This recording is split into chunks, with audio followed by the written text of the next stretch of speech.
Thank you everyone for joining us. My name is Lynn Trabacchino. I am an atmospheric scientist and Associate Director of the Institute for Earth, Ocean, and Atmospheric Sciences at Rutgers University. I'm pleased to welcome you today to the screening and panel discussion of the documentary Brave Blue World. This film was created as part of a science education and public engagement initiative focused on solving the global water crisis, which refers to ensuring the world's population has access to clean water and safe sanitation services, and the environment is protected. This film looks at how we got to where we are today, explores novel ways of tackling existing water problems, and it intends to bust the sense of impending doom by painting an alternative, optimistic water future. At EOAS, an important part of our mission is to advance the knowledge and perspective needed for regional and planetary environmental stewardship. Grand challenges, such as the global water crisis, require insight and action at every level. This demands that we facilitate alternative, more inclusive combinations of ideas and people and value broader sources of knowledge and experience. It's with this purpose in mind that we chose to invite a cross-industry panel of students and early career professionals to share their perspectives and discuss their vision for the future of water. So before I hand this off to Jody Lynch, who is our host for this evening, I would just like to express my sincere appreciation to everyone who helped make this event come together, especially our student organizers, Sienna Scian, Jody Lynch, and Kelvin Powell, our panelists who will be introduced after the film, our co-sponsors at Rutgers Global, and EO staff. Thank you so much, Lynn. You're welcome. Welcome, everyone. My name is Jody Lynch. I'm a graduating senior studying supply chain management in the business school.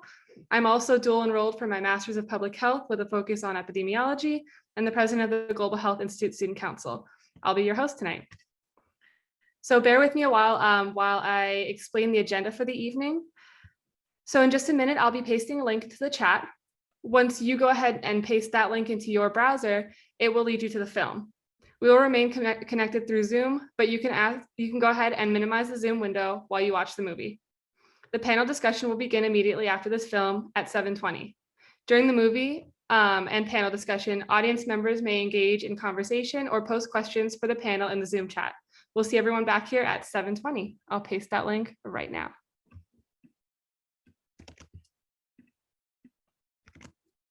Okay. And then just a reminder, go ahead and just minimize the Zoom screen, paste that link into your browser, and then we'll see you at 7:20. What would you do by getting in touch with Rutgers to host this event?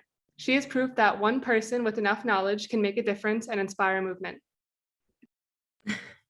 Thank you for that introduction, Jody. And thank you everybody for joining us tonight. We have a very diverse and knowledgeable group of panelists with us, who I will introduce now. And all the panelists, you can just wave when I introduce you. So first we have Alexander Coward, who is a 2020 graduate of the School of Communication and Information, who currently works as a logistics analyst within Johnson & Johnson's Consumer Health Division. He's interested in discovering ways to improve and encourage the cooperation between corporate, governmental, and academic stakeholders on the subject of environmental protection.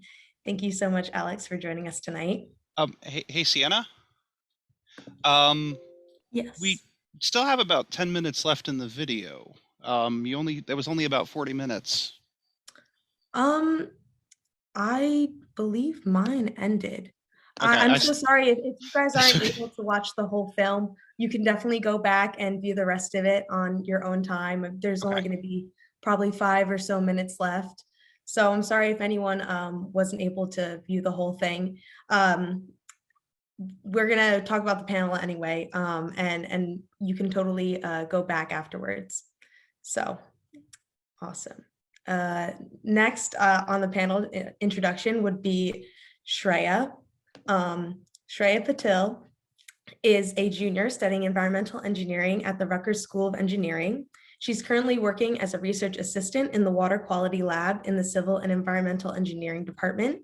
And she's also involved with Students for Environmental and Energy Development, SEED, through which she competed with a team of students in a water filtration competition to design and build a sustainable, fully functioning water filter that went on to win first place.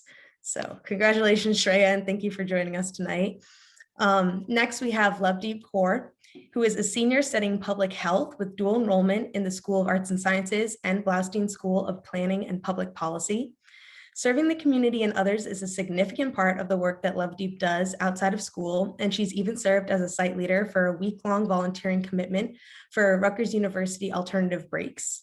And upon graduation, Lovedeep will be continuing her education by attending an accelerated nursing program. Thank you so much, Lovedeep, for joining us. And lastly, we have Holly Berman, who is a fourth-year doctoral candidate at the Bloustein School of Planning and Public Policy. She's a graduate research assistant in the Department of Human Ecology, working with an interdisciplinary multi-university team on a National Science Foundation-funded project, which is entitled Reducing Household Food, Energy, and Water Consumption, a quantitative analysis of interventions and impacts of conservation. She's also a coastal climate risk and resilience trainee, working to bridge communication gaps between scientists, policymakers, and community stakeholders around climate adaptation issues. So thank you to all of our panelists for joining us tonight. And I kind of want to just get started right away. So again, my name is Sienna Scian. I'll be moderating the discussion. Please feel free to add any questions into the chat for us to ask the panelists if we have some time towards the end. And we'll just jump right in. So first, I want to talk about all the companies that Brave Blue World mentioned. We know that this is a multi-level problem, and we need the corporate world to work with citizens and scientists to be more sustainably friendly. So Alex, how do we encourage and push these companies to think beyond their profits? And how does grassroots pressure affect a company such as Johnson & Johnson? Well, first off, thanks for having me, Sienna. It's great to be here with you all. I appreciate how the film showcased how different companies and organizations approach sustainability in their business practices. I think that we can encourage companies to go beyond their profits by demonstrating that sustainable and environmentally sound practices are within their financial best interests as well. I think that the numbers speak for themselves. As recent as a 2020 NYU consumer study found that sustainably marketed products are responsible for more than half of the growth in consumer packaged goods between 2015 and 2019, and that this growth continued through the COVID-19 pandemic. I think that organizations can continue to adopt and adopt sustainable practices by joining industry-wide groups and by adopting external standards. You know, companies such as J&J partner with organizations such as EcoVadis, which implement independent sustainability assessments as it comes to manufacturing and other practices. So this participation is crucial as it encourages a mindset of continual movement. On the point about grassroots movements, we've seen in the summer of 2020 and afterwards, as there's a global movement for racial equity and justice, that there's been a unprecedented corporate response. You have many American companies investing hundreds of millions of dollars into crucial issues that is seen as a good response, but I think we need to make sure that this response is sustained and that it doesn't just go away over time. So I think that as institutions, as academics, and as students, and as employees, we have a responsibility to our brothers and sisters throughout the country and the world, really, to use the attention that's been gained by these watershed moments and then guide it into solutions as it pertains to particular challenges such as water accessibility. Yep. Yeah, I think that's such a good point. It needs to come from everybody. And going off of that, they mentioned so many different systems such as rainwater harvesting in the film. So Shreya, how can companies and governments and everybody really make these systems more widespread? Yeah, thank you, Sienna, and thank you so much for having me here. So you're absolutely right. The documentary mentioned so many different technologies that can be used to tackle the issue of water scarcity, like desalination or rainwater harvesting. And, one idea that was passing through my mind, and I'm sure that passed through a lot of your minds as well, is why don't we see these technologies used more often? Why isn't every house using desalination or rainwater harvesting for their drinking water usage?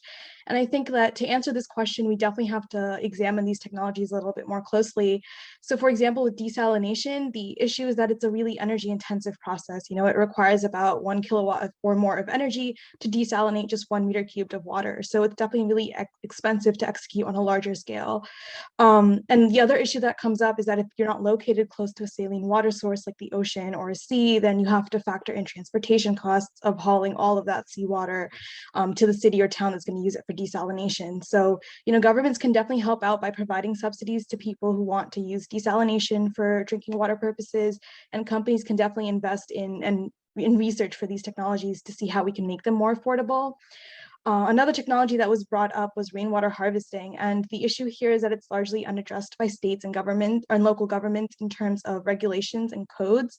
So, sometimes they just group it in with gray water, which is basically untreated wastewater that hasn't come in contact with sewage yet, or reclaimed water, which is treated wastewater.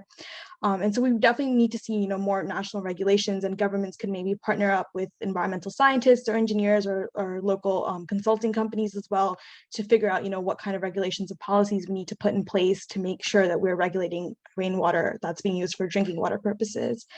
And, the last technology that I'll bring up is atmospheric water harvesting. So that was something that I thought was really interesting because I haven't heard a lot about it. And it turns out that the problem with this technology and why we don't see it everywhere is actually an issue that's faced by a lot of the different technologies mentioned in the documentary. It's really geography dependent, and it's really based on the local environment and the local hydrology. You can't apply one technology everywhere. In humid areas, you're going to see a different technology used than in foggy areas. And then for desalination, it's going to definitely be cheaper for you to use it if you're closer to a saline water source than if you are more inland.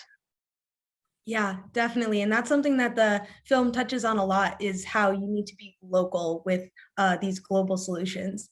And speaking about how you mentioned the government in there, that kind of brings us to our next question, which is a little bit of legislation that was recently passed.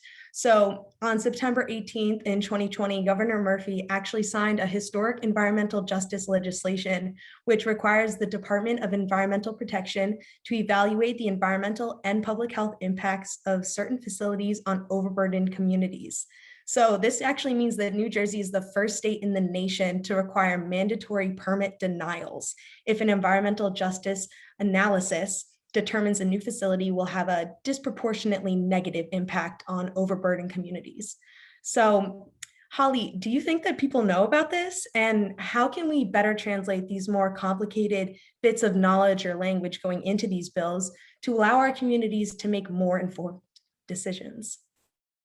Yeah, I hope people know about it, but I wish that more people knew about it. And I think one of the kind of best things that we all can do on an individual level when we're talking about making an individual change is getting involved on that local political level, because that's where we really start to see changes snowball. And I want to stress that you don't need to be a scientist or a science major or a policy wonk to kind of get your hands dirty and get into some of this stuff. Writing to and calling your representatives, voting, talking to your family and friends, and bringing these things up so that more people are aware of them are so important. And as far as the kind of complicated aspects of these bills and thinking through legal jargon, there are so many fantastic student-led groups, volunteer groups, nonprofits, that what they're doing right now is this kind of mix of science and policy communication and distilling this legislative jargon, into great infographics and summaries that anybody could really read and understand. So off the top of my head, the Sunrise movement, they have a Rutgers New Brunswick hub. They post a lot of great information. Getting involved on social media and following these kind of groups, I think, is a really great way to get involved without feeling so overwhelmed that you feel like you can't understand what's even going on. I think there's so many people doing really a lot of great work around that right now. Yeah, that's a really great point. I hadn't thought about that, kind of reaching out to other people to help you with understanding these these complicated bills and legislation. And keeping in mind this legislation, Lovedeep, how do you reckon with people who feel like their small actions don't make a difference? Hi everyone, and thank you for having me, Sienna. So I think the biggest misconception people have is that they may not, again, like what Holly said, that they're not scientists, so they can't do anything about this. But that's far from the truth. We actually need as many as people involved with this water crisis occurring. A lot of people also have the misconception that water crisis issues happens in countries like Africa and in Central America when there's cases that are happening within our community, including New Jersey. Newark, New Jersey also had a crisis after Flint, Michigan did. And to take it back to the government, the most important thing that I've noticed as far as like research is that there's not much research being done. And it really comes down to laws and policies within our government system. And another big issue is the community water system. So that's where the underlying issues are really coming from and stemming from. The EPA does not get accurate information from states because everyone doesn't report the number of violations they have for water safety. And that impacts the funding that public health receives in order to address these water crisis issues. And then this plays a bigger role in low income areas where minority groups tend to live in, and they're the ones that are impacted the most. And to many, it seems like it comes out of the blue, but this is an issue that has been building up for years. And we really need to address policies that are outdated and create programs that help these groups specifically. Yeah, definitely. And that kind of brings us to our next point, which is Flint, Michigan was mentioned in the film. I'm sure most of you know they had a crisis with lead in their water. A lot of places were sending bottled water to them, but we did have an issue in Newark, New Jersey, kind of its counterpart here. So we know that New Jersey has this very old infrastructure, but we need community buy-in to get the tax allocations to fix this. So Shreya, can you lead us off by explaining how places like Flint and Newark get to the point where they're having these crises, and how do we inspire a proactive approach? Yeah, definitely. So I think that the issue that we're seeing in Flint, Michigan, and in Newark, New Jersey is something that's going to become a lot more prevalent because we're going to be dealing with aging infrastructure, and that's a problem that the water industry is facing. That's quite a big issue. So what happened in Flint was actually that the city of Flint was looking to switch its water supply to a cheaper alternative, and in the interim, they needed a different water supplier. So when they turned to the Flint River to get their water supply, they actually didn't treat the water properly, and so it ended up corroding the lead connections that were used to solder the water infrastructure. So that meant that now you had lead contaminating the fresh water or supply and the drinking water supply. And we saw something similar happen in Newark, where we had the water corrode the lead service lines. And so that ended up contaminating the water with lead. And so I definitely think this is an issue that's going to become more prevalent as time goes on, because, you know, with aging infrastructure, it means that the government needs to definitely find a way to work with maybe like the local water utilities and figure out a safe and effective way to replace the infrastructure. And I think it actually even goes beyond that. So, you know, after the infrastructure has been replaced, it's going to take a lot of work to make sure that the public trusts the water supply again. So I think that that's where us, like we as students, can definitely step up. You know, we can partner with a local water utility. So for example, here at Rutgers, students could partner with the New Brunswick water utility and maybe go door to door and conduct quick lead or copper tests and, you know, prove to residents that your water is safe to drink, and just inform residents that your tap water is safe for consumption. Yeah, definitely. And going off of that, this is a government thing that governments need to do, but they need help from residents. So Holly, can you explain a little bit more about the buy-in for consumers to consider cost and quality in their water? Yeah, of course. So in my work, most of my dissertation research, I look at how consumers think about their food, energy, and water use. And water is one of these really tricky things that consumers are locked into, where consumers don't feel they have all that much of a choice. They don't have the agency to advocate, you know, with their water provider. They're just given this one option, and it's like, you or leave it. You need water, you have to pay your water bill. But I do think, you know, based on some studies that have been published about willingness to pay, you know, depending on how you're moving that money around and where it's coming from, if you offered the option to consumers to pay a couple dollars more a month or quarterly on their water bill to ensure clean and safe water, I think a lot of people would buy into that. But I think it's more a matter of kind of having that social movement level advocacy where people are aware of this problem, which I think is one good thing that the film was really able to do. Yeah, you mentioned a little bit about consumer lock-in there. Can you just explain that a little bit more for anybody that might not really know what that is? Yeah, just the idea that consumers are locked into these patterns of behavior that they don't really have the choice or agency to change. You don't have the option to switch water providers in most cases for your house. That's what you have. Yeah, definitely. And that's something to think about because even though consumer lock-in does play a factor, it's not the only thing. And so I kind of want to pivot here. We've talked a lot about these different systems and governments and corporate places and universities too. And as you know, these governments, companies, and even universities are collecting data about us constantly. So Alex, with your background in IT, can you explain how having more data helps us, if it does help us, and how we can use this equitably and share it across all groups of people? Yeah, thanks, Sienna. I think, it's cliche at this point. It's been widely stated that data is the oil, right, of the 21st century. And, companies can use data to, leverage customer insights, and governments can use it to better understand the effectiveness of their policies. But I think it's important to think about not just how big, quote, big the data is, but how deep it can go. How many insights can we actually pull out of it, and do those insights map to reality? So, in my world and what I do, I look at data with shipment companies, right? Getting products from point A to point B, right? So it's very easy to pull, okay, what's our freight efficiency, fuel costs, failure rate? And there's, I can get that data, and then if there's a problem, I can go to the shipper and say, hey, this is the issue we're having, and let's course correct, let's solve this issue. And the only reason we're able to do that is because we have a shared ledger. We have a agreed upon mutual understanding of the data, right? And so that allows for a rather rapid correction. And I think when we scale up to larger societal problems, it becomes more complicated, because I think oftentimes we're not looking at the same data, or there are disagreements, to Lovedeep's point about different companies reporting different information to the EPA.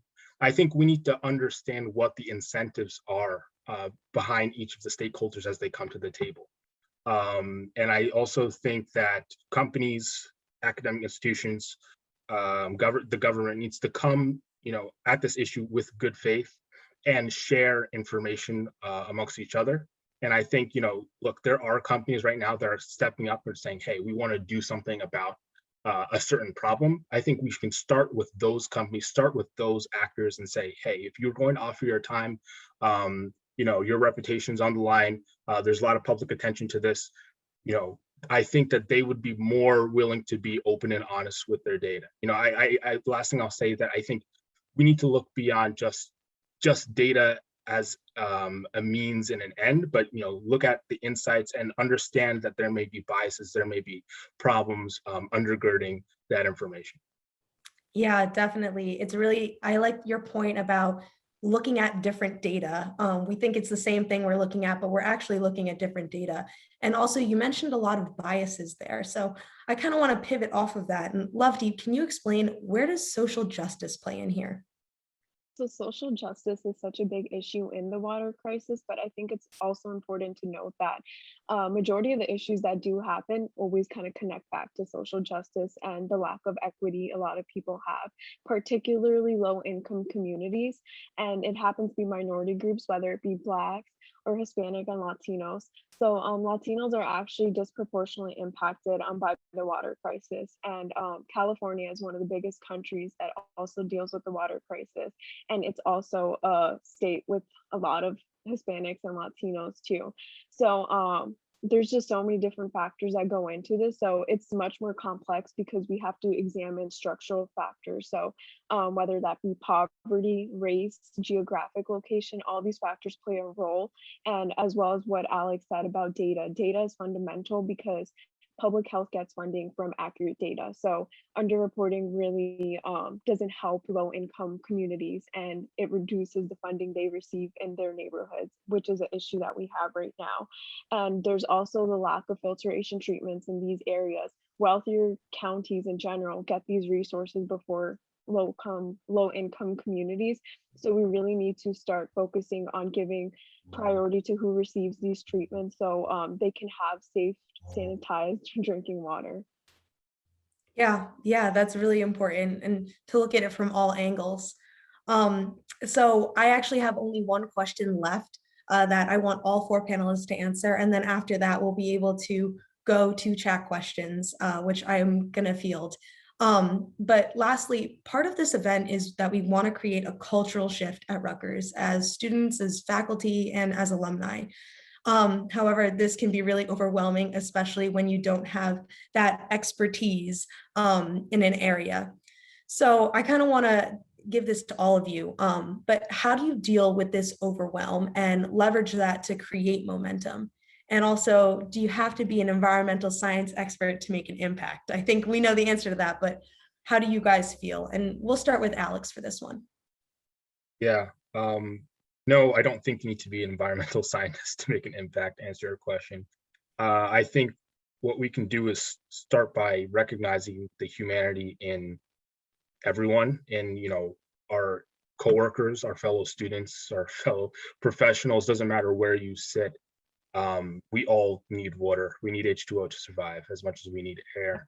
And I think that recognizing that there's a buy-in for everyone, that people come from their diverse backgrounds, their different faiths and belief systems, but, you know, there needs to be a mutual understanding that there are certain issues that go beyond politics, right? And I think recognizing that the people that you surround yourself with come from different backgrounds and skill sets, and how can you leverage that? And I think that, you know, that is a first step. And I think that as an employee at a, you know, major, you know, international company, that buy-in is still there, right? And so how do you utilize the working groups that you may have, or the other resources? So I think doing what you can, and also partnering with people outside of your world that you typically surround yourself with. So me going back to Rutgers and saying, okay, what are the experts? Who are the experts here that I can work with? You know, can I work with Holly or Shreya? And how can I be of benefit to them as well? So I think, yeah, leveraging your network and seeing humanity in everyone is a great first step. Yeah, thank you, Alex. And definitely, you've come back to Rutgers, so you're living proof that does reach people. Holly, how would you answer this question?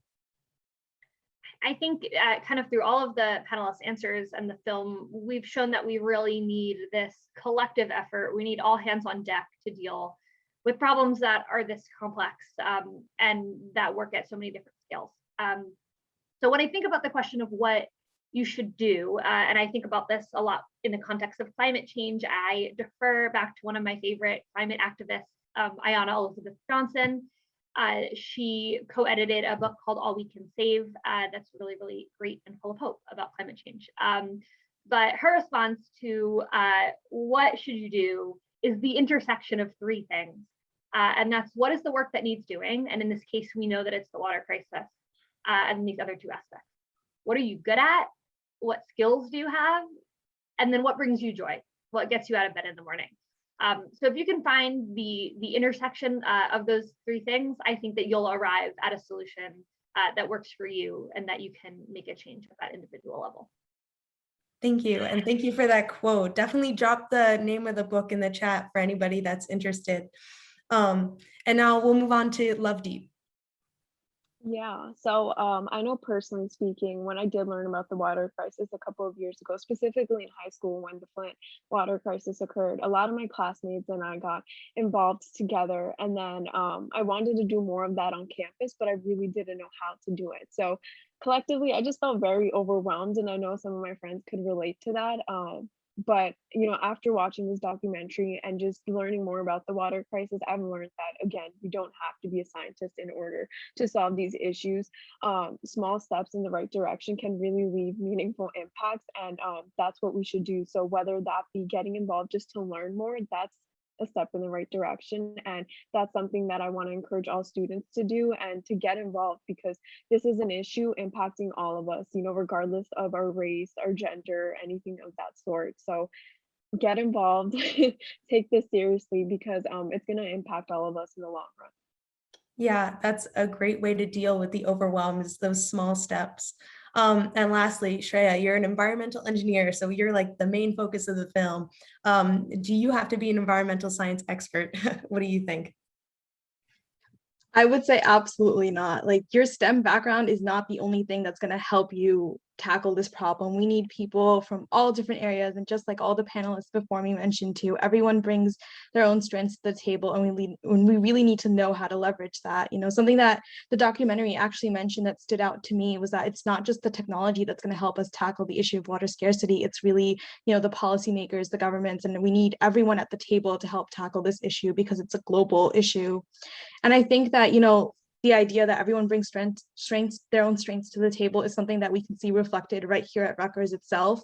So like Sienna mentioned earlier, I'm a part of the Students for Environmental and Energy Development Organization, or SEED, on campus. And through that, we actually built a fully functioning water filter. And honestly, that project would not have been possible if we didn't have people from all different majors help us with it. We didn't just need the environmental engineers to design and build the water filter, but we needed people who were majoring in business to help us figure out the most cost-effective way to build this filter, and we needed scientists to figure out the recyclability and sustainability of our materials. So we definitely need to see that everyone comes to the table and brings their own strengths with them. Yeah, everybody has their own little thing that they can bring to the table. So thank you guys for those questions. And now we're going to move on to some chat questions. So I have 3 really good ones, and maybe we'll have time for more, but this can just be answered by anybody. If you feel like you're ready to answer, just take yourself off mute and go ahead. But do you feel that the US, or any country really, is currently equipped financially and in terms of education or skills to make the infrastructure upgrades needed to improve drinking water resources? So definitely a big question there, but kind of focusing on financial and education and skills and how that's going to play into changing this infrastructure. I'll jump in quick. I think we absolutely have the financial resources. We absolutely have the education and skills. What I don't know that we have is the community buy-in and the political will. And those are the things that I think, it's up to us all to try to help build that, and the future generation of environmentalists and concerned citizens. But I would argue absolutely we have them. Definitely. Does anybody else want to add on to that? Because I think, go ahead. To add to that, I 100% agree with Holly. We definitely have the technology advancements, especially because we are a developed nation compared to non-developed countries like Africa or Central America, those countries. So again, kind of just going around what she said, I think we really need to start spreading the word, and it's great to see more activists really talking about this issue. And when I think about this, I really do think of Greta, because she was so young when she got involved, and it took her a very small step to get where she is, and she was able to build a platform online to educate more people. So I do want to emphasize that getting the youth involved is really important, because we do make up the future. So whether that be, educating people from your social media platforms or talking about these issues in school, it's really important to do all those things. Yeah, definitely. Can you really quick, before you jump off, explain a little bit more about Greta for anybody who doesn't know? Yeah, so Greta, I think she was almost like, she was still in elementary school, like around 10, when she started learning more about environmental justice and the issues that are happening, and she wanted to get involved. So she actually got herself involved within like protests in Sweden, and her parents were really supportive of her, and she got a lot of hate from certain people.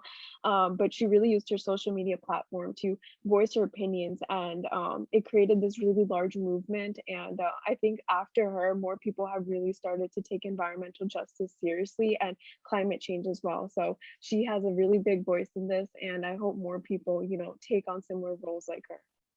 Yeah, that's very true. And being an activist, again, you don't have to be an environmental science expert. It's about that political will that Holly was mentioning. So another question, how do we get people to trust public water in the US after the Flint water crisis? And are EPA water reports enough? So I know a little bit, Lovedeep, you touched on that EPA water reports. I don't know if you want to go talk more about that, but anybody jump in.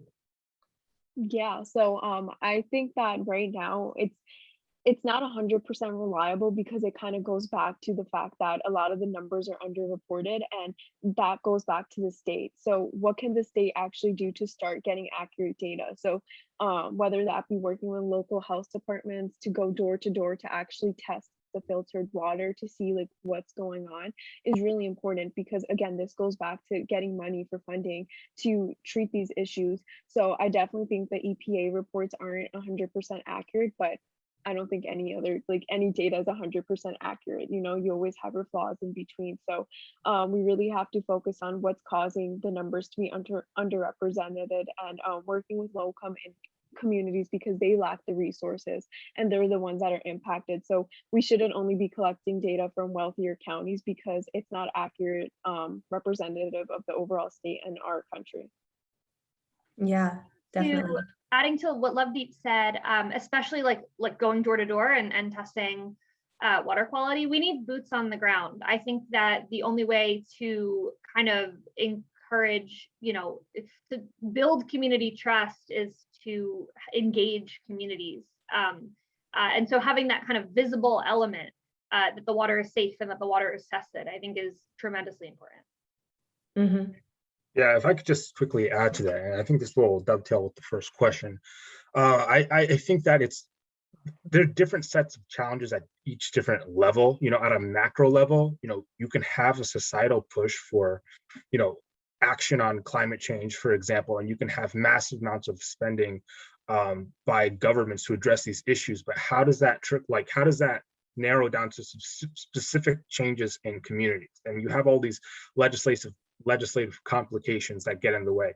And going back to the film, and we've heard panelists bring up Africa, and I think Africa is such a complicated example because it's such a large continent with many different countries that have different political challenges. But what the film did showcase was that one activist in Kenya who utilized her community to build a water filtration system to serve her school. Now that can be replicated on a small scale, and there may be companies or individual investors who may, who already have given her and her students the ability to spread that technology. But I think that's another example of a grassroots movement then becoming large scale, this kind of upwards movement. And I think we can attack this problem from both the top and the bottom, but I think we can't leave out the effectiveness of individual commitments and individual communities.